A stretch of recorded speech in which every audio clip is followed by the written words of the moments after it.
Greetings, royal family, and welcome to another message by the Honorable Yahweh Beit Nun Sophie Yahweh.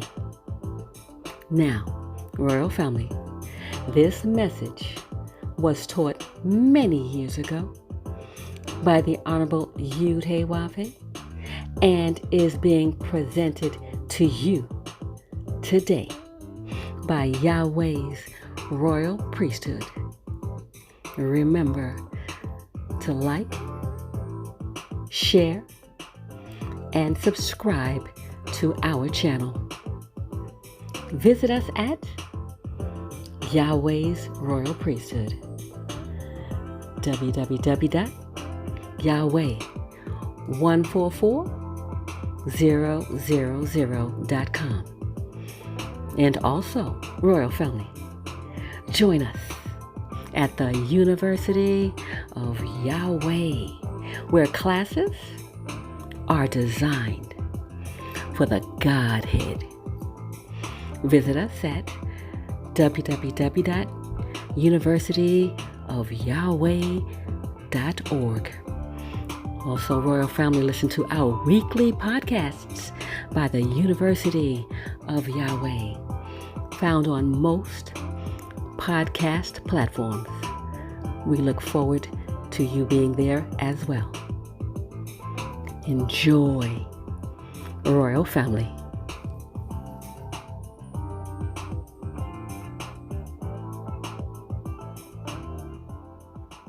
Welcome to International Headquarters for Hebrew Israelites, the children of Abraham, Isaac, and Jacob, the children of Israel, the children of the Most High, Yahweh Himself. Welcome to the nation of Yahweh, where the truth, the whole truth, and nothing but the truth, the word of Yahweh is taught. There are those who have said that the Old Testament is dead. There are those who say that it doesn't count anymore. Well, if the Old Testament is dead, then look at us. For we are the Old Testament, and we are being resurrected. And we are very much alive. And since we live the words of the Old Testament,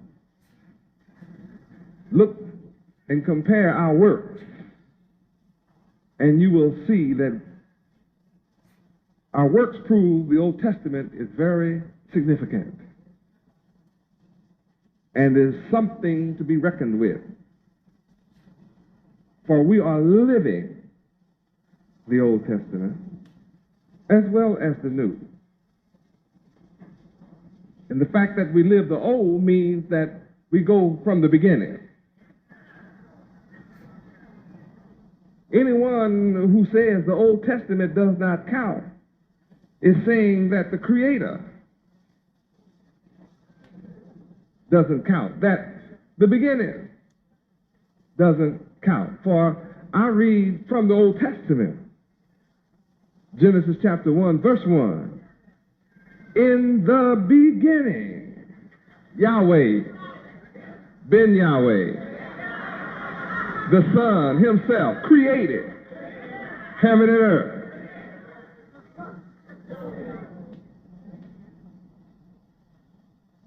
Not the Father, but the Son created the heavens and the earth.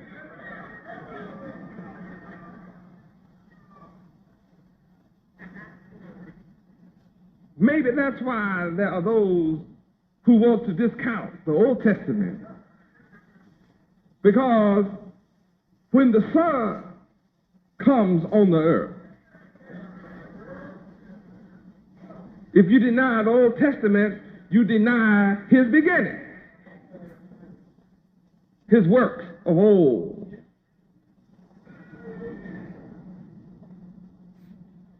He would be incomplete.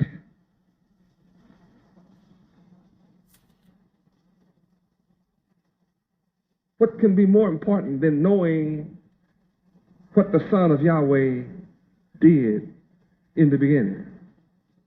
These are my works from the beginning. I am Yahweh ben Yahweh,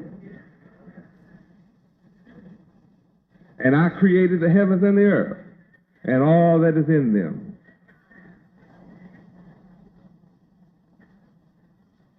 That's the work of the Son of Yahweh.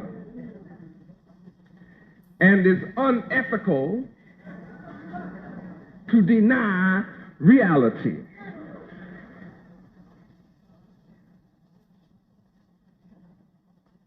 Thus my subject tonight, the continuation of ethics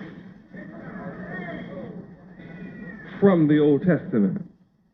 One day we'll get to the New.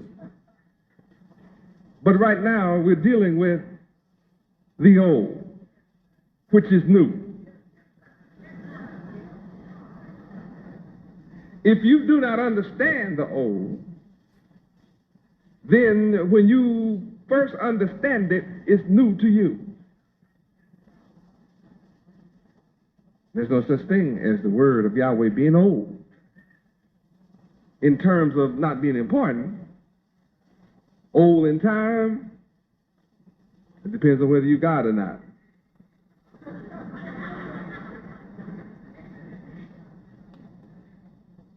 The children of God, the children of the Most High, know that 1,000 years of your time is but a day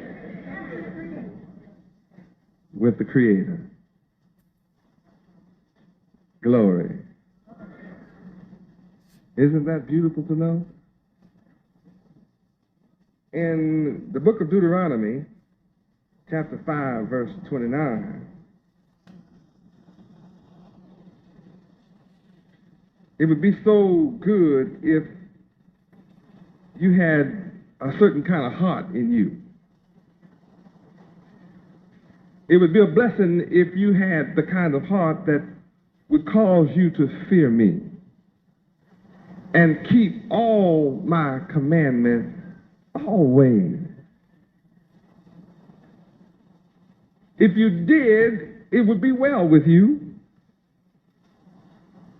and it would be well for your children forever. When you look at America today, you see unethical practices. Well, maybe you don't know what ethics means. Ethics is a subject you need to look up. Ethics is a subject that occasionally was taught in college, but almost never taught in grade school or high school. And ethics is a subject that was almost never taught in the so-called black colleges, which means you didn't go to those other kind anyway, basically, as a people, until recently. And by the time you started attending, ethics as a subject no longer taught. So ethics becomes a word that you're unfamiliar with. And even when you go to the dictionary and look up the definition, you will generally settle for simplicity in definition, which means you never get a complete understanding of the word. You simply take the first sentence, try to remember a part of it, and repeat it to someone who may be inquisitive, but never really knowing, nor did you care to know full definitions of any word. It's the way you were taught. ethics, a system of moral principles.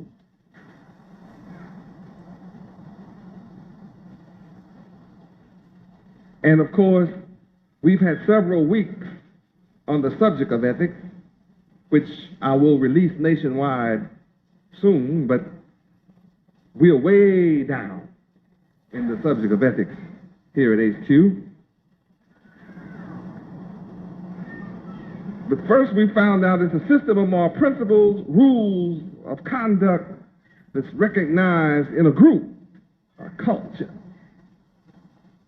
It's a branch of philosophy dealing with values relating to human conduct with respect to goodness and badness, rightness or wrongness, and dealing with the motive of the individual in regard to the ends and rewards of the actions of goodness and badness, rightness and wrongness in regard to ethical, moral principles. And notice that the word ethic includes the word moral, and of course the definition of moral includes the word ethic. And both are from the foundation of the law of God. Meaning that anyone who says the Old Testament does not count and it contains the laws of God, then it means that the enemy of God is saying his laws are no good. Only the enemy of God would say that Yahweh's laws are no good.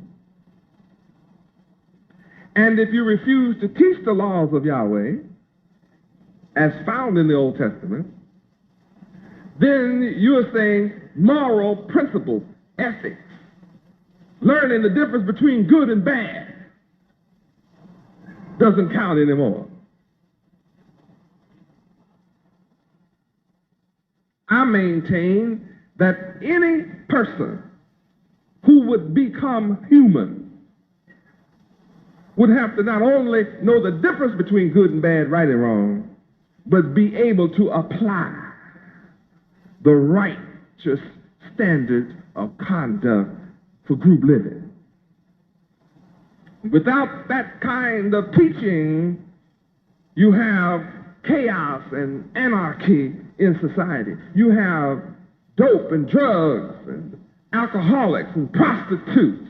Without the teaching of right and wrong, good and bad, you have people who sit around and wait for those who are productive to go to work.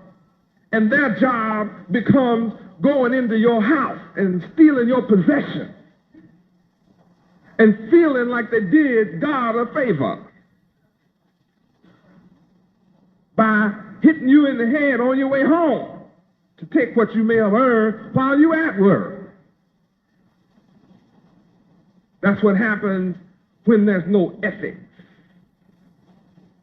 Nothing is sacred when men are without the knowledge of ethics. Nothing is regarded sacred or divine or of value. Then you see human life becomes cheap.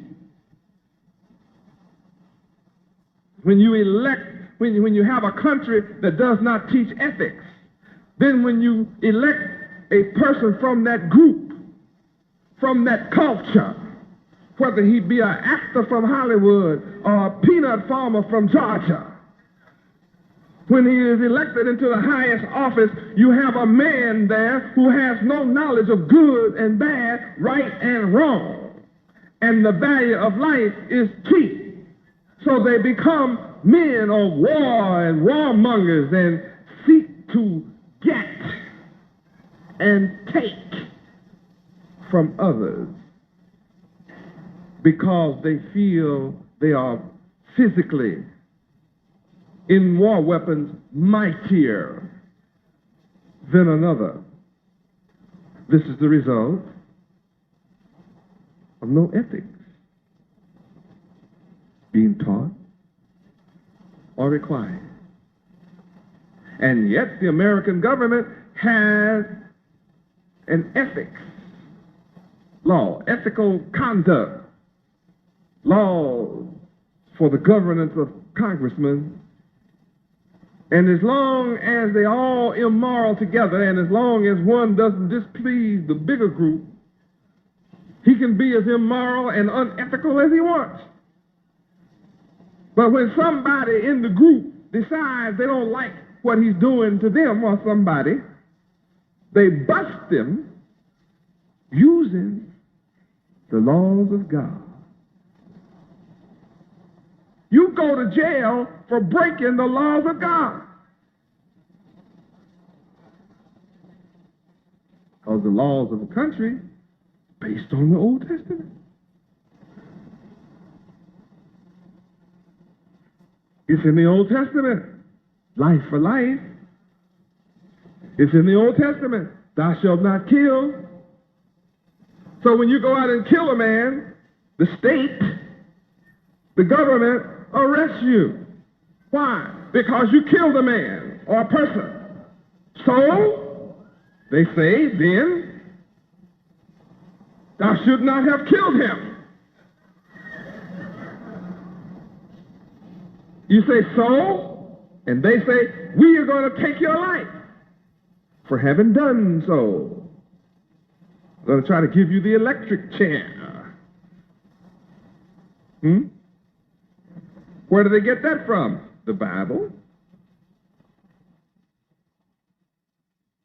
Well, if the foundation law of the Bible is the ground for capital punishment, when you break the laws of God, then wouldn't it be justice and right for the people who come up under such law to be taught the law so that they would learn to respect the law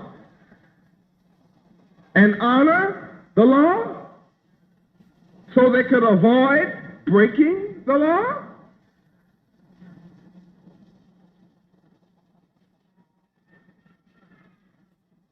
Oh, that were such a heart in my people, that they would fear me, keep all my commandments always, and be ethical, that it might be well with them. If they be ethical, it would be well with their children forever.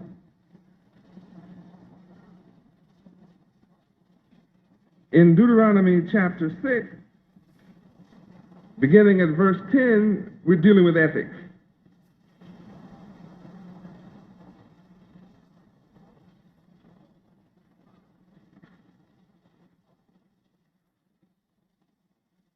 When you know the laws of Yahweh and you keep them, you're being ethical. And if you be ethical, you will inherit land with cities. You don't need a gun for this.